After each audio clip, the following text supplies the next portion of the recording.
संसदेत उत्तर देण्याची अमित शहांची हिंमत नाही। मोदी शहा आमच्या समोर संसदेत उभं राहिला घाबरतात। लाठीचार्ज पॅलेट गनच्या वापरावर शहांना उत्तर द्यावंच लागेल।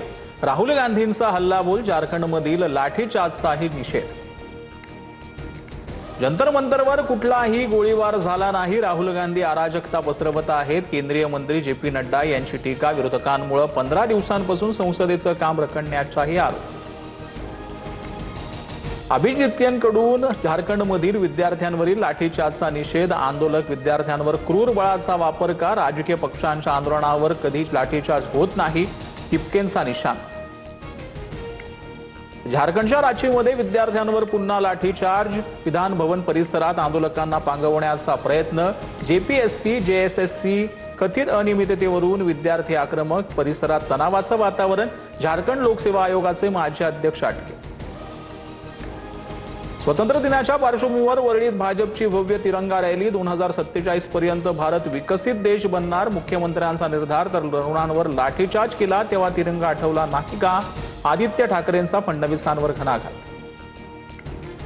धीरज परदेशीचं पार्थिव अहिल्यानगरमध्ये आणलं। डीवायएसपी चौकात हजारो समर्थकांचं आंदोलन। आमदार संग्राम जगताप, गोपीचंद पडळकर, अक्षय कर्डिले उपस्थित। परिसरात मोठा पोलीस बंदोबस्त तैनात। धीरज परदेशीच्या हत्येच्या निषेधार्थ अहिल्यानगरमध्ये आंदोलन। मुख्यमंत्र्यांच्या आंदोलकांशी फोनवरून संवाद। दोषींना फाशीची शिक्षा देण्यासाठी कारवाई करू, फडणवीसांच्या आश्वासनानंतर आंदोलन मागे। पवारांच्या राष्ट्रवादीच्या आज 8 खासदारांनी घेतली पंतप्रधान मोदींची भेट। जवळपास 20 मिनिटं चर्चा। मतदारसंघातील मुद्द्यांवरून पवारांच्या राष्ट्रवादीचा पंतप्रधानांकडे 4 प्रमुख मागण्या। पवारांचे खासदार मोदींच्या भेटीत वावग नाही। मलाही अनेक विरोधी पक्षाचे नेते भेटत असतात, मुख्यमंत्री फडणवीसांचं भाष्य। चंद्रशेखर बावनकुळेंकडून मराठ्यांवर अन्याय। बावनकुळेंनी केलेली चूक सरकारनं सुधारावी। मराठ्यांच्या हक्काच्या नोंदींवर हात टाकला तर हा डाव उधळून लावू। कुणबी प्रमाणपत्र रद्द करण्यावरून जरांगेंचा इशारा। खासदार सुप्रिया सुळेंच्या लेकीच्या रिसेप्शनला बड्या नेत्यांची हजेरी। पंतप्रधान मोदींसह अमित शहा, शरद पवार, सोनिया गांधी, राहुल गांधींनी दिल्या नवविवाहित जोडप्याला शुभेच्छा।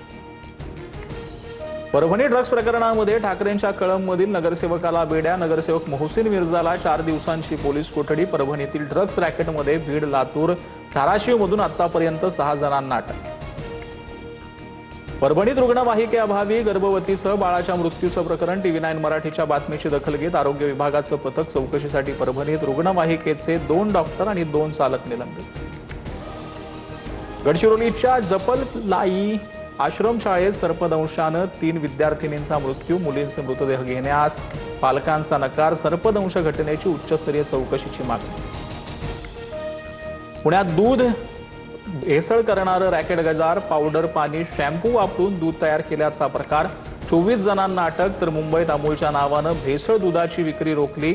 4 आरोपी अटकेत। 10 लाखांचं नकली दूध जप्त।